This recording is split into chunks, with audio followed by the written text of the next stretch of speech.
Goedendag kijkers, mijn naam is Stacey Echtel en we zijn vandaag in het fort Nieuw Amsterdam.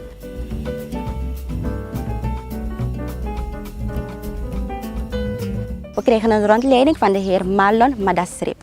Meneer Marlon, kunt u uzelf voorstellen? Ik ben Marlon Madasrip, operatiemanager van het Openlijk Museum Fort Nieuw Amsterdam. En ik ga met jullie rondlopen. Oké. Kunnen we overgaan naar de rondleiding? Ja. Dank u wel. Graag.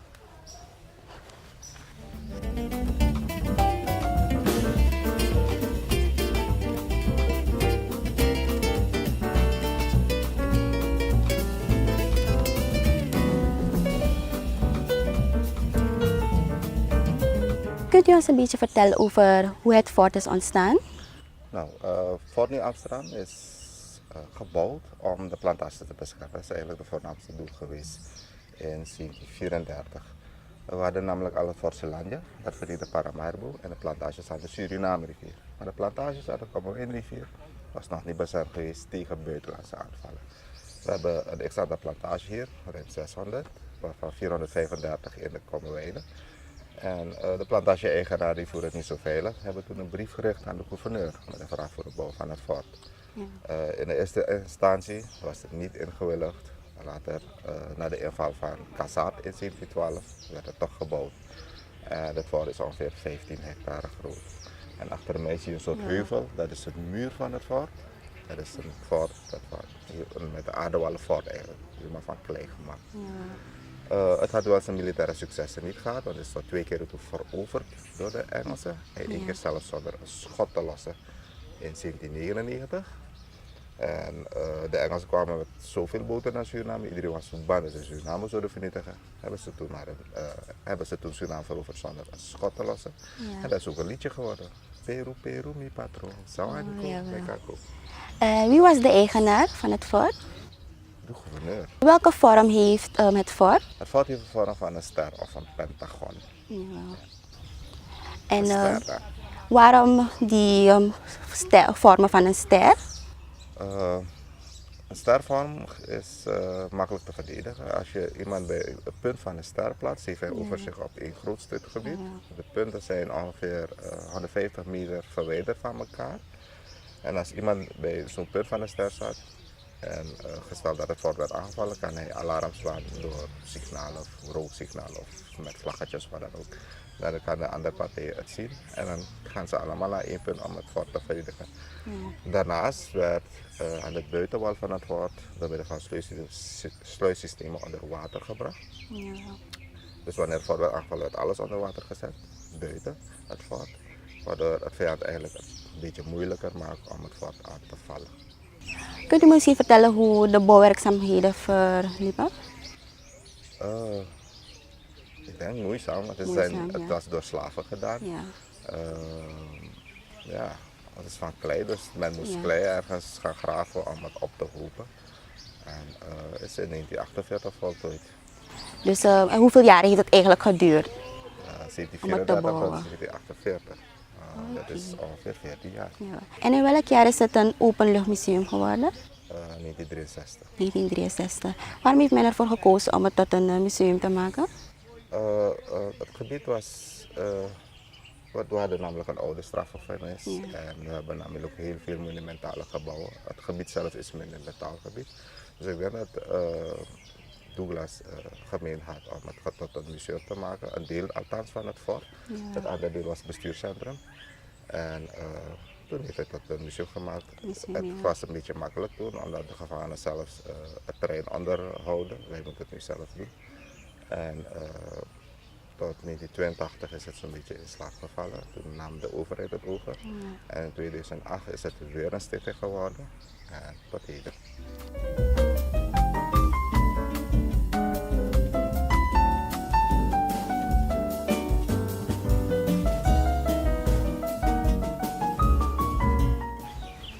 Nu stappen we binnen in het allereerste gebouw van het fort, het Kruishuis 1740. Als je zo kijkt, zijn de muren ongeveer 60 centimeter dik, kan dat bestendig doen. Ja. Maar ze hebben de daggedeelte niet stevig gebouwd met opzet. Het kruis kan altijd ontploffen, dan gaat hij naar boven. Niet naar de zijkanten, waar de mensen in de buurt geen ongeluk zouden krijgen. gebruiken bijna alle ruimtes voor exposities. Ja. Dit is onderdeel van de oud-strijders. Dus Surinamers dat hadden meegevochten tijdens de Tweede Wereldoorlog jawel. en de Koreaanse oorlog. We hebben ook hier enkele tekeningen gemaakt van het volk dat hier zo'n beetje rondloopt. Dat is de Redi Musu. Kan je zien dat hij nog steeds een slaaf is, want hij heeft geen schoenen aan. En soldaten hier, die kreuzen mee, die wel schoenen aan, dus hij is een vrije persoon. Waarom werd de slaaf dan Redi Musu genoemd? Hij had zichzelf, dus hij tekende op om te vechten tegen de weggelopen slaven. En omdat hij een rode muts had, werd hij Redi Musu genoemd. En in Suriname worden Redi Musu's ook wel verraders genoemd. Oh ja. En dit zijn de mensen die hebben gestreden? Ja, tijdens de Tweede Wereldoorlog. Jawel. Zijn het Surinamers? Zijn Surinamers, oké. Dus we hebben een hele expositie daarover, een verhaal. Dan kunt u misschien vertellen over een van de strijders? Ja, het is, hoe noem je dat? Van Russel bijvoorbeeld. Jawel. Meneer daar. Van Russel. De meeste zijn gaan vechten tijdens de oorlog en ook tijdens de Koreaanse oorlog. Toen ze terugkwamen van de oorlog hadden ze hun salaris verdiend. Ze kregen hun salaris tijdens de oorlog, maar de oorlog niet eigenlijk. En toen waren ze eigenlijk broederloos. En toen brak de Koreaanse oorlog, zijn ze weer gegaan om te vechten. Jawel. Maar ze hebben eigenlijk toch in naam van Nederland eigenlijk gestreden. En ze verdienen eigenlijk de erkenning. Ja. En deze expositie heeft toch gemaakt dat ze toch een beetje erkenning kregen. Erkenning kregen, ja. Ook belangrijk was dat zij, de Amerikanen ook naar Suriname zijn gekomen vanwege de bauxietindustrie. Ja. En bauxiet was toen de tijd heel erg belangrijk toen de tijd, vanwege de bouw van de vliegtuigen, dus aluminium. En Suriname leverde eigenlijk het grootste deel eigenlijk van de aluminium toen de tijd. Oh ja. En wat is in deze kast? Het zijn spullen dat ze hadden gebruikt en ook meegenomen tijdens de oorlog. Er zijn foto's dat ze hadden geschoten tijdens, in Korea, met dezelfde fototoestel. Zijn dit die tassen van de mensen die hebben gestreden? Dit is de plooienbal, Mariviers plooienbal is wit. Jawel. En de andere is een beetje grijs. We hebben hier namelijk ook de plattegrond van het fort. Jawel. Zo zie je dat het op een ster lijkt, zo'n beetje, op een pentagon. 5 punten. En de punten worden ook wel de bastions genoemd. We staan hier namelijk. De bastion hebben we ook namen van de Hollandse provincie. Je hebt Groningen, Holland, Gelderland, Overijssel en Utrecht. We zijn nu in Utrecht. En hier staat het Kruidhuis. En dat is vroeger een barak geweest. Tot het gevangen is. Daar gaan we straks ook bij naartoe. En het is dan de ingang om het fort binnen te treden? En dat is een ophaalbrug hier. Okay. En hier werd alles onder water gebracht door middel van het sluissysteem. Ja. En het plaatsje hier, nu de politiepost, wordt landing genoemd.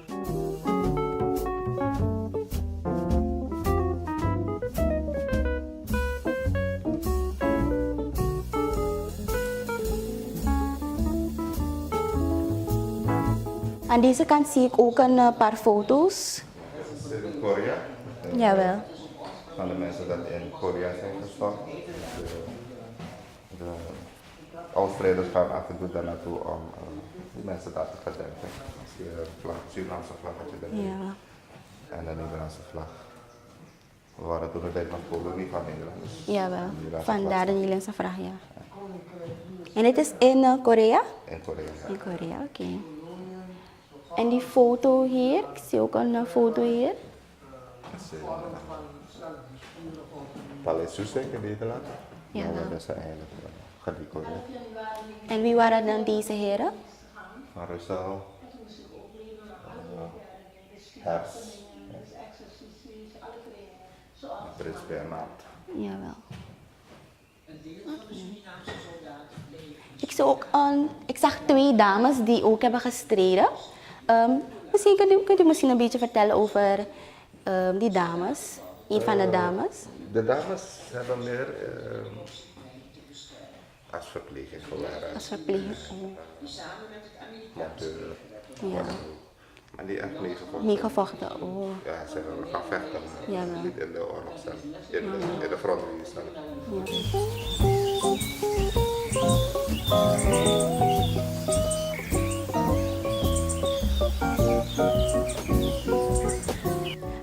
En waarvoor hebben deze koetsen gediend?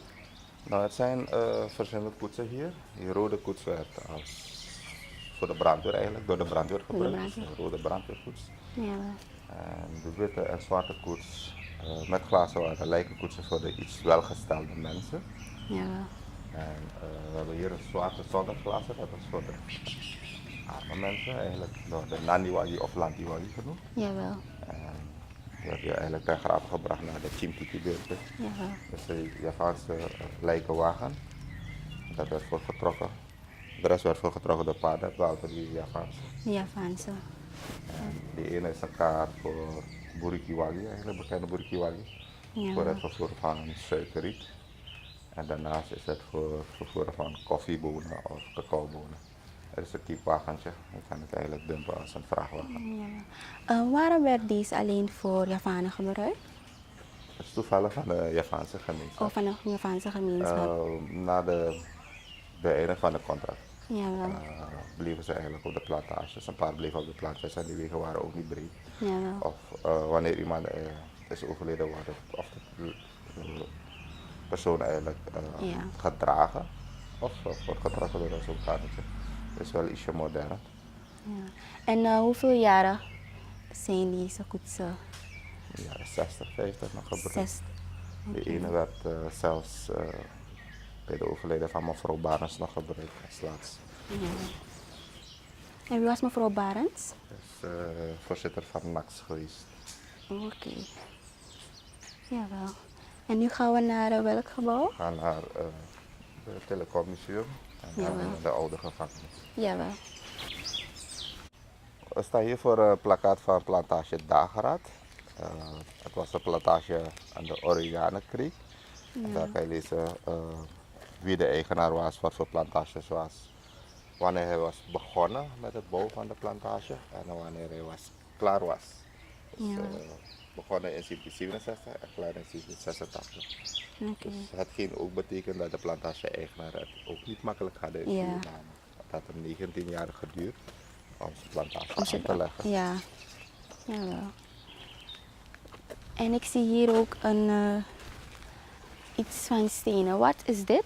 Dat is een bunker gebouwd door de Amerikanen tijdens de Tweede Wereldoorlog. Dus Jawel. wanneer er gevaar dreigde, gingen de militairen binnen. Jawel. En ja, het vensters, met vensters en van daaruit kunnen ze eigenlijk de vijand beschieten. Ja. Jawel. Daarnaast hebben we ook een oude panzerwagen, genaamd de Ja. Otter, De otter. en een anti-tankkanon. Jawel. En waarom heet het de otter? Hij kan eigenlijk in water rijden. Dus In water. Oké. En de eerste eigenlijk vierwiel aandrijfvoertuig. Jawel.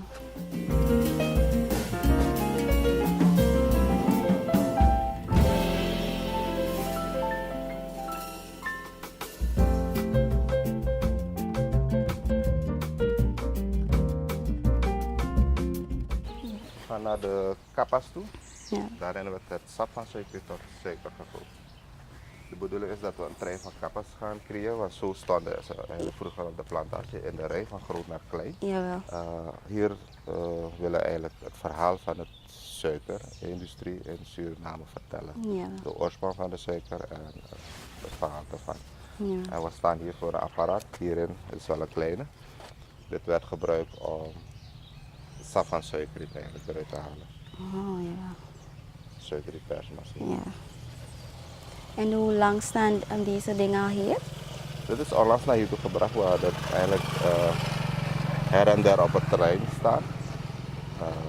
En we hebben het allemaal naar hier toe gebracht eigenlijk om een trein te vormen. Trein te vormen. Van groot naar klein. Van groot naar klein, ja. Maar hoe werkten ze dan? Hoe maakten ze de suiker?